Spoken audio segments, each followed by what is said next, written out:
ಸಕ್ಕರೆ, ಮೈದಾ, ಉಪ್ಪು ಈ ಮೂರನ್ನು ದಯಮಾಡಿ ಅವಾಯ್ಡ್ ಮಾಡಿ. ಸಕ್ಕರೆಯನ್ನು ಯೂಸ್ ಮಾಡೋದು ಆದಷ್ಟು ಕಡಿಮೆ ಮಾಡಿ.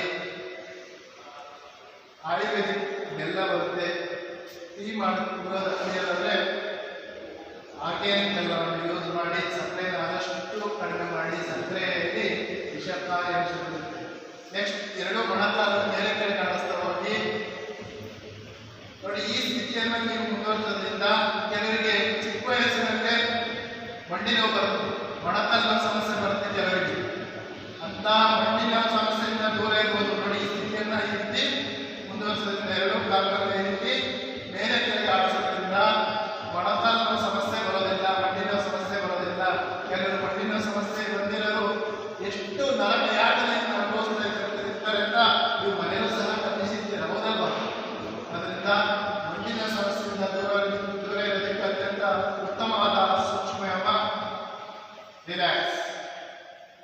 ಹಾಗೆಯೇ ಕಾಲವನ್ನು ಗಮನಿಸ್ತಾ ಹೋಗಿ. ಈಗ ಒಂದೊಂದೇ ಕಾಲನ್ನು ಆಡಿಸ್ತಾ ಹೋಗಿ, ಒಂದೊಂದೇ ಕಾಲನ್ನು ಆಡಿಸ್ತಾ ಹೋಗಿ. ತುಂಬಾ ಸುಲಭವಾಗಿದೆ, ಕಂಟಿನ್ಯೂ ಮಾಡ್ತಾ ಹೋಗಿ. ಕೆಲವು ಸಿಂಪಲ್ ಎಕ್ಸರ್ಸೈಸ್ಗಳಿಂದ, ಸರಳವಾದ ಸೂಕ್ಷ್ಮಗಳಿಂದ ಹಲವಾರು ಆರೋಗ್ಯದಲ್ಲಿ ಬದಲಾವಣೆಗಳನ್ನು ಕಂಡುಕೊಳ್ಳಬಹುದು. ರಿಲ್ಯಾಕ್ಸ್.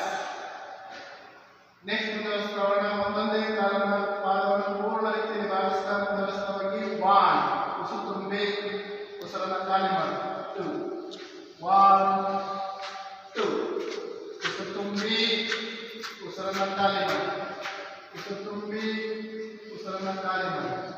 1 2 1 2 1 2 1 2.